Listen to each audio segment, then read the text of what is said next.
Hello বন্ধুরা, আমার এই ইউটিউব চ্যানেল এবং ফেসবুক পেজ সিভিল এমএইচপিকেতে সকলকে সুস্বাগতম। আমি এর আগের ভিডিও ক্লাস 10 এর সরল সুদ থেকে 9 নম্বর কোশ্চেন সলভ করে দিয়েছিলাম। তো এতে অনেক কেউ আমাকে পার্সোনালি এসএমএস করেছে যে এই ম্যাথটা আমি কিভাবে ইজি ওয়েতে সলভ করব। আমি পিটিআর এই ফর্মুলা ব্যবহার না করে কি করে আমি ইজি পদ্ধতিতে এই অঙ্ক করব সেটা জানতে চেয়েছে। তো চলো, আমি এই জন্যই মেনলি এই ভিডিওটা করছি। তো দেখো, যারা বিভিন্ন এক্সামের জন্য প্রিপারেশন নিচ্ছ তাদের ক্ষেত্রে শর্ট নিয়মটা জেনে রাখা মোস্ট ইম্পর্টেন্ট। কেন এক্সামের ক্ষেত্রে সেই টাইমটুকু আমরা পিটিআর এই ধরবো ওই ধরবো এই করে না অঙ্ক করা সময়ের ভিতরে ইম্পসিবল হয়ে দাঁড়ায়। তার জন্য আমাদের লং প্রসেস যেটা সেটা তো জানতে হবে, আদারওয়াইজ অঙ্কের যে মজা সে মজাটা পাবে না। তার জন্য প্রথমে আমরা লং প্রসেসটা আমি অলরেডি আগের ভিডিওতে আপলোড করেছি। তো তোমরা যারা এখনও পর্যন্ত দেখোনি তারা প্রত্যেকেই ক্লাস 10 এবং যারা বড় যারা বিভিন্ন এক্সামের জন্য প্রিপারেশন নিচ্ছে তারাও সেটা দেখে নাও। তারপরে শর্ট প্রসেসে আমি আসছি। সঠিক লং প্রসেসটা বুঝে নিলে তারপরে শর্ট প্রসেস করলে তোমাদের ক্ষেত্রে প্রত্যেকের ক্ষেত্রে ইজি হবে এবং বুঝতে সুবিধা হবে। তো এখন যেটা করছি, তোমরা ক্লাস 10 যারা স্টুডেন্ট তারাও দেখো, কিন্তু সেটাকে তোমরা একদম মাথায় ফিক্সড করো না। তোমরা আগে যে প্রসেসটা আমি দিয়েছি পিটিআর বাই 100 ধরে করেছি সেইটাই তোমরা এক্সামের খাতায় করবে। কিন্তু এখন এটা আমি শর্টকাট তোমাদের যারা বিভিন্ন এক্সামের জন্য প্রিপারেশন করছো তাদের ক্ষেত্রে বলছি। দেখো, আমাদের বলেছে একটি কৃষি সমবায় সমিতি তার সদস্যদের বার্ষিক 4% সরল সুদের হারে কৃষি ঋণ দেয়, কিন্তু ব্যাংক থেকে টাকা ধার করলে বার্ষিক 7.4% হারে সরল সুদ দিতে হয়।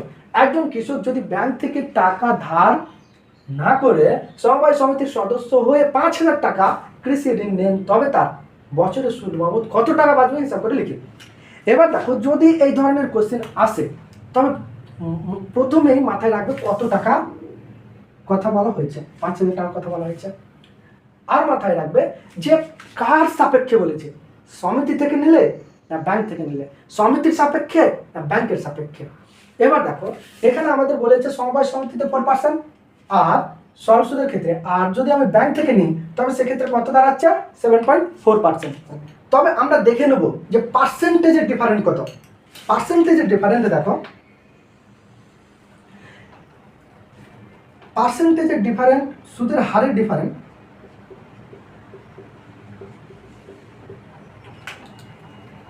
হারের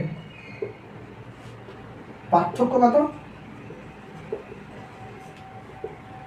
7.4 মাইনাস 4.0, তখন কত দাঁড়াচ্ছে 3.4%। এবার আমি যদি সমিতি থেকে টাকা ধার নিই তবে আমার 3.4% টোটাল সুদে মানে সরল সুদে বাঁচবে। আর যদি ব্যাংক থেকে ঋণ নিই তবে আমার কত পার্সেন্ট সুদ বেশি লাগবে, 3.4% সুদ বেশি লাগবে। এবার আমি যদি লাভ লসে দেখি তাহলে আমার সমিতি থেকে যদি টাকা ধার নিই তবে আমার এত টাকা সুদ কম দিতে হচ্ছে, তার মানে সমিতি থেকে যদি ধার নিই তাহলে সুদ কম লাগবে। সুতরাং সমিতি থেকে যদি আমি 5,000 টাকা নিই তবে আমার লাভ হবে। সেক্ষেত্রে যদি আমি ব্যাংক থেকে নিই তাহলে কত টাকা লস হবে, 3.4% লস হবে। এবার তোমরা মাথায় রাখবে যে পার্সেন্টেজ মানে 100, 100 টাকায় 3.4% মানে হচ্ছে 100 টাকায় 3.4 টাকা আমাকে সুদ দিতে হচ্ছে।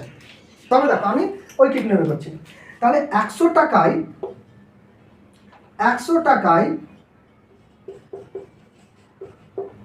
সুদ দিতে হবে 3.4 টাকা। এবার চলো, 100 টাকায় যেহেতু 3.4 টাকা দিতে হবে তাহলে 1 টাকায় কত হবে, 1 টাকায় সুদ দিতে হবে 3.4/100 টাকা। এবার দেখো, আমাদের কত টাকা বলেছে 5,000 টাকা। 5,000 টাকায় সুদ দিতে হবে কত, 5,000 টাকায় সুদ দিতে হবে। দেখো, আমি এখানে লিখছি, দেখো 0 0 কেটে দিলাম, 0 0 কেটে দিলাম, আমার পড়ে আছে কি 50।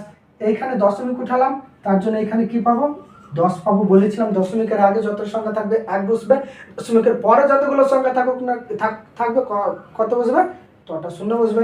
তাহলে দেখো আমি শূন্য শূন্য কেটে দিলাম। তাহলে তবে আমার দাঁড়াচ্ছে কত, 34 × 5। 34 × 5 করলে দেখো আমার দাঁড়াচ্ছে 4 × 5 = 20, 3 × 5 = 15, 15 আর 2 হচ্ছে 17, এত টাকা। তবে দেখো বলেছে তবে তার বছরে সুদ বাবদ কত টাকা বাঁচবে যদি সে সমিতি থেকে নেই। কেন 3.4%টা কার ক্ষেত্রে বেশি লাগছে, ব্যাংকের ক্ষেত্রে। যদি সে সমিতি থেকে নেই তাহলে তবে তার 170 টাকা লাগবে। আর যদি সে ব্যাংক থেকে নেই তবে সমিতিতে যত সুদ লাগছে তার থেকে 170 টাকা ব্যাংকে বেশি দিতে হবে। এটা একটা শর্টকাট নিয়ম গেল। তাহলে দেখো সুদের পার্থক্য বের করব। সুদের পার্থক্যতে আমরা লিখব 100 টাকায় যদি 3.4 টাকা হয় তবে 1 টাকায় কত, 5000 টাকা কত, এটা একটা গেল। এবার চলো এর চেয়েও যদি সহজ পদ্ধতিতে তোমরা করতে চাও তবে কি করবে, তোমরা প্রথমে দেখে নেবে ব্যাংকের ক্ষেত্রে সরল সুদ কত বলেছে আর সমিতির ক্ষেত্রে কত বলেছে। ব্যাংকের ক্ষেত্রে বলেছে 7.4, সমিতির ক্ষেত্রে 4। এবার চলো তবে আমরা সেক্ষেত্রে কি করব, সেক্ষেত্রে ডিরেক্টলি করে দেব সরল সুদের পার্থক্য 7.4 - 4 ইন্টু কি করে দেবো, দেখো 5000, 5000 মানে কটা 100, 50টা 100 ইন্টু 50।